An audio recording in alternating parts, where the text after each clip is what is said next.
દેવભૂમિ દ્વારકામાં સતત બીજા દિવસે ડિમોલિશનની કામગીરી કરાઈ છે। આજે કોસ્ટલ વિસ્તારમાં ધાર્મિક દબાણો દૂર કરાશે।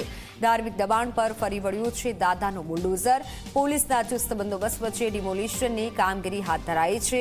ધાર્મિક દબાણ દૂર કરી સરકારી જમીનો ખુલ્લી કરાશે। ગઈકાલે પણ 3 મોટા ધાર્મિક દબાણ તોડી પડાયા હતા। આજે પણ કાર્યવાહી યથાવત છે। કામગીરી કરવામાં આવી રહી છે।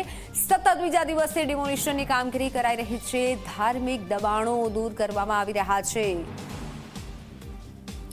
સરકારી જમીન ખુલ્લી કરવામાં આવી રહી છે।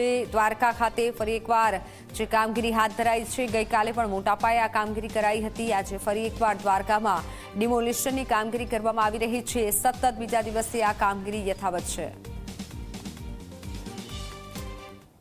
ગુજરાતનો દરિયા કિનારો કોસ્ટલ એરિયા જે અતિ મહત્વપૂર્ણ અને સંવેદનશીલ માનવામાં આવે છે, ત્યારે દ્વારકાના જે દરિયાકાંઠા વિસ્તારની અંદર છે કે જે ધાર્મિક દબાણો કરવામાં આવ્યા હતા તેને સરકારી તંત્ર દ્વારા હાલ તો ડિમોલેશન કરવામાં આવી રહ્યા છે। મારી પાછળ આપ જોઈ શકો છો કે જે વરવાડા ગામ છે કે વરવાડા ગામથી જે દરિયા કિનારો છે, જે દરિયા કિનારાથી 10 મીટર જેટલી દૂરી ઉપર જે ધાર્મિક દબાણ છે તે કરવામાં આવ્યું હતું, તેને સરકારી તંત્ર દ્વારા છે તે હાલ તો ડિમોલેશનની પ્રક્રિયા તે હાથ ધરવામાં આવી છે। સાથે વાત કરીએ તો જે રેવન્યુ વિભાગનો જે સ્ટાફ છે, એસડીએમ સાહેબ છે કે જે મામલતદાર છે કે તેઓ પણ છે તે આ જે કાર્યવાહી છે તે કરતા છે જોવા મળી રહ્યા છે। સાથે જ વાત કરીએ તો જે આખા વિસ્તારની અંદર છે પોલીસનો ચુસ્ત બંદોબસ્ત છે તે ગોઠવવામાં આવ્યો છે।